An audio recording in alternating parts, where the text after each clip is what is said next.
Yeah, so I'm feeling great. It was really amazing that the Prime Minister himself gave me this honor, and yeah, I feel really honored to have received this medal. Yeah, and I'm feeling great. Yeah. And which course you are pursuing from IIT Delhi? So I pursued computer science and engineering from IIT Delhi, and I'm graduating now. Prime Minister Modi also addressed you all. He also addressed the Gen Z. He said that keep your curiosity alive in life as well. Yeah, so yeah, the Prime Minister's address was really inspiring, and yeah, like it invoked a lot of nostalgia, and yeah, it made me like more inspired to work harder, and yeah, I'm really curious what the future holds for me. What's next? Like, So right now I don't have any concrete plans. Yeah, I have started a job, so I probably do some job right now, but yeah, the future I'm open to a lot of things in the future. Yeah, I'm just exploring my way out. Yeah. You're also a Gen Z. We saw a Gen Z movement a few days back, a few weeks back in the national capital as well. So how do you see this movement going on? And as a Gen Z, how do you want to represent yourself to the nation? What do you want to contribute to the nation? So I would just say that the Gen Z is much more proactive on social media, and so like people don't realize how powerful social media can be, and like yeah, the Gen Z is utilizing it to their fullest, and yeah, like I would love to be a part of it as much as I can, and yeah, contribute to everything whatever I can to my best abilities. Yeah. So first of all, thank you, and I am very honored to have received that award, and especially receiving that award for the Prime Minister was an exhilarating experience. So what's next? What are your plans for the future? Yeah, so currently I have already joined a job as a quantitative trader. So currently I am focusing on succeeding in that. Apart from being a student in IIT, you're also a youth, you're a Gen Z. Prime Minister Narendra Modi also interacted with the Gen Z. He said you should keen to think and you should motivate yourself to innovate new things as well. Yeah. So how do you look into it? Yeah, so particularly Prime Minister's speech was particularly shadowed a lot of light in that sphere. He talked about the upcoming sectors in the country such as space, such as drones, semiconductor chips and so on. So he was particularly motivating in that aspect that youth shall contribute more and more to these sectors, as these sectors are something which weren't available few years back. Then particularly he pressed us on the idea of research, that how research is particularly important for the growth of our country.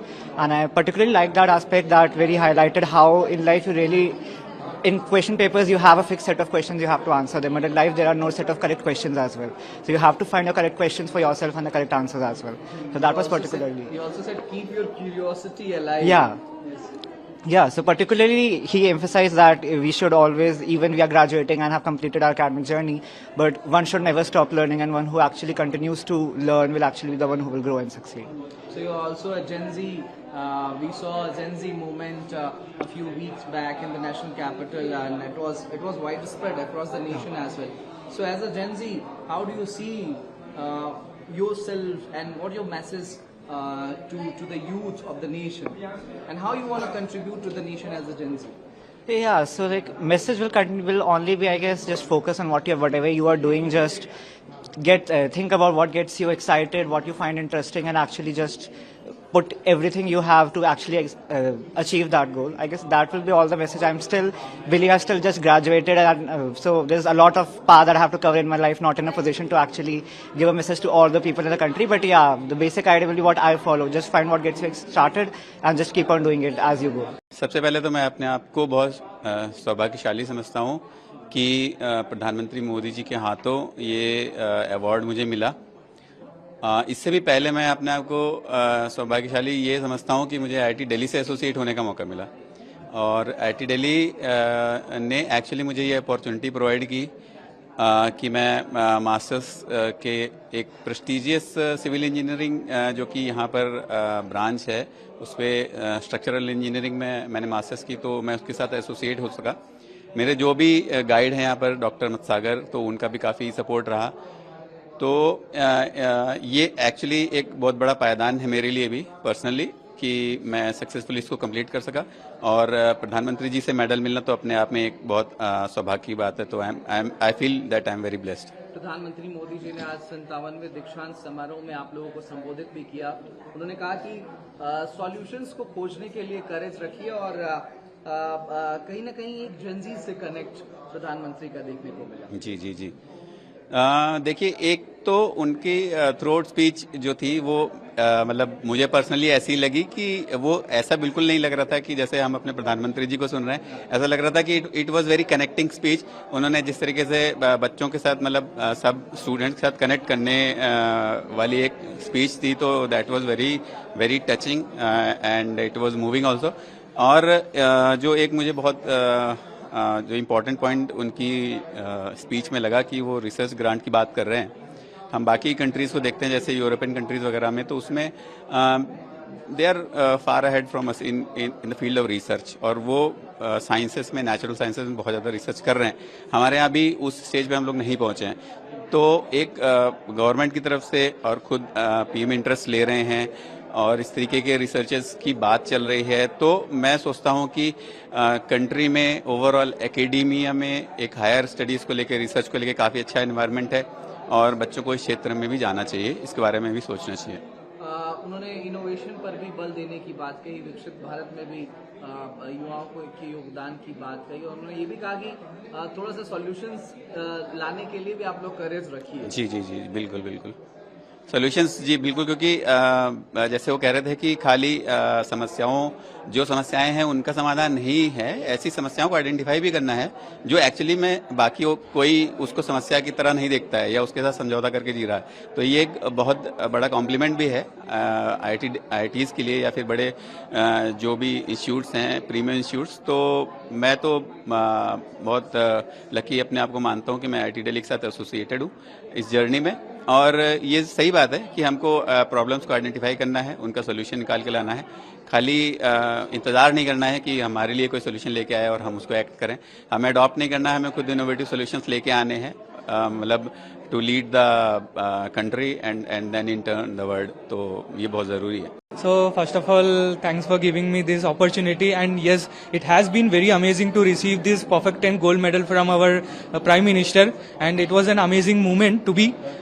So yes, it is feeling very good and it is feeling very surreal, and the things that has been spoken by our Prime Minister was very good. He spoke about how research is the next aspect in India that is going to be concentrated more, and how research based innovation is the next sector that we are concentrating on. And he highly spoke about what is AI innovation and how we can become Vikasit Bharat in AI as well. And I'm happy to say this, and I'm going to continue my next phase of my journey in research, continuing doing how can AI improve biological diagnosis and all. Yeah. 2 साल पहले इधर ही नीचे अमूल में खड़े होके इधर ही seniors का banner लगा था कि perfect 10 gold medal, that is the only medal I can get. So थोड़ा सा वो मोटिवेट किया, पहला चीज़। दूसरा चीज़ कि मैंने ऐसे सोचा कि आईआईटी जैसे इंस्टीट्यूट में घुसना, like a huge number of competition, a huge number of students are applying for this, so there is a huge competition, and अगर मुझे एक सीट मिला, so I should respect that seat. So मैंने बस वही follow किया, जो seat का अहमियत है वो मैं समझा, और जो ज़रूरी था बस करते गया, एक्स्ट्रा ऑर्डिनरी कुछ नहीं किया, जो ज़रूरी था वो करता गया। लाइक डेली का जो टास्क है डेली पूरा किया। हाँ, कॉलेज लाइफ का बाहर भी सब कुछ किया, ऐसा नहीं कि बस पढ़ाई किया, सब कुछ किया। हाँ, उसके साथ भी कंप्लीट किया। और मेनली मैं बोलना चाहूँगा, बहुत सारे प्रोफेसर जो क्लास लेते थे, मैं नॉर्मल कॉलेज से बीटेक किया था, उसके बाद एमटेक में ऐसे कॉलेज मिला, इधर जो तरीके से पढ़ाते हैं ना, ये बहुत अलग होता है, मतलब बहुत ही अलग तरीके से पढ़ाते हैं, जो मतलब आपको फील होता है कि हाँ कहीं पे आए हैं आप। तो लाइक जैसे एक प्रोफेसर ने एक बार बोला था कि अगर किसी बुक्स का किसी लाइन पढ़ रहे हो तो वो लाइन छोड़ के आगे वाला लाइन में तभी जाओ जब तुम्हें वो वाला लाइन समझ में आ गया और तुम्हारा प्रीवियसली जो भी नॉलेज है उसके साथ तुम कनेक्ट कर पाए हो।